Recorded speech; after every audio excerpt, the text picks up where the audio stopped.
Welcome back to Gemstone Education at cleangreengems.com, and we're going to deal with the second plain coloured red gem that we had that I mentioned in the previous video. It was a ruby but different. Let's see how. Let's go select our plain coloured gems again. Wait for the program to load. Okay, here we are, and we'll select red and red again.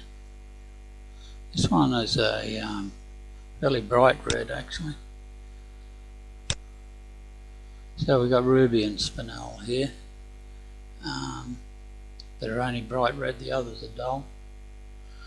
But it was a nice bright red. Let's go next, next, and our tools again next. Okay, this one was perfect. It was an oval. It was regular. Its size, it was ideal cut.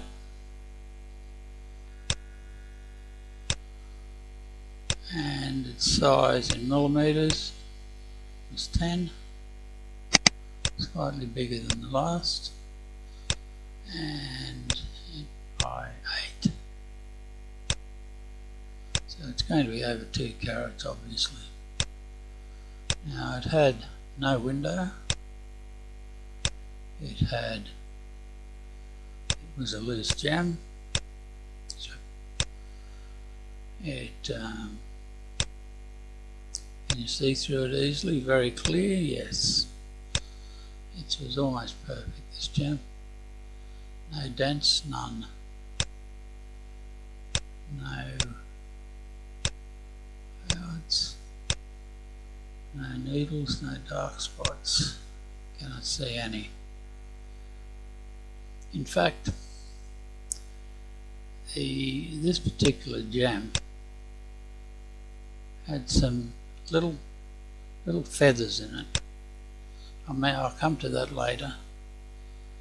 Go next and just go back here again.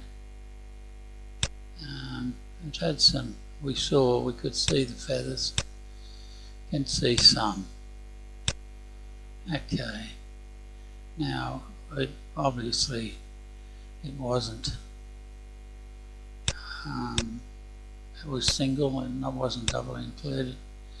So bright red we go next. It was just brighter. None go here. So we still have spinel and ruby there. Go next. We have take it outside for our card. Hold it in the sunlight. It had slight pairs, of course.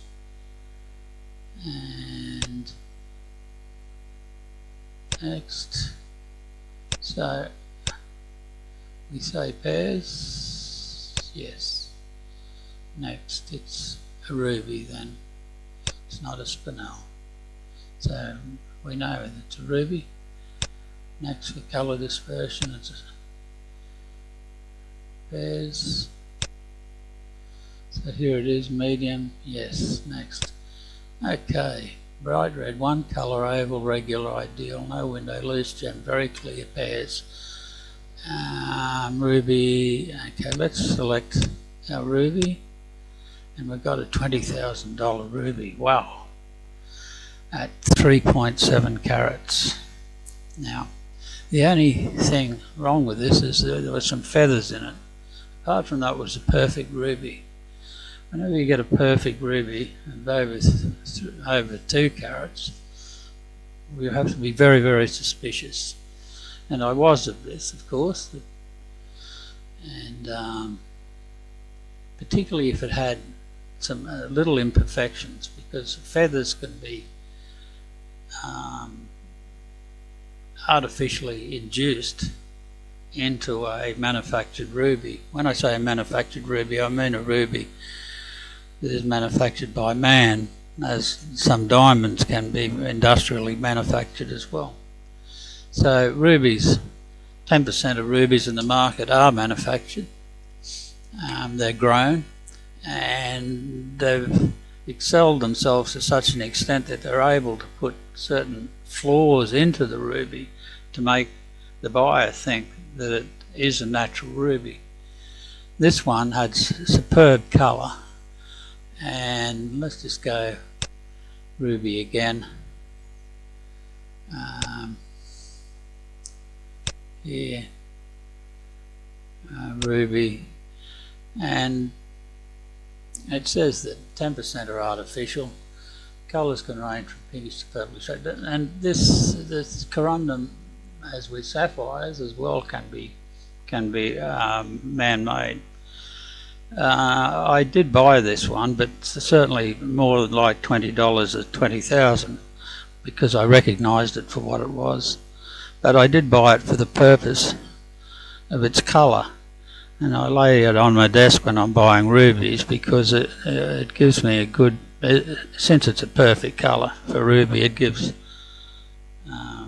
me a good idea of what sort of colour other rubies are, whether they approach that perfect colour for a ruby. There we go. So an indication of ruby number 2 that wasn't a natural ruby. Thank you, and we'll go to the next ruby shortly.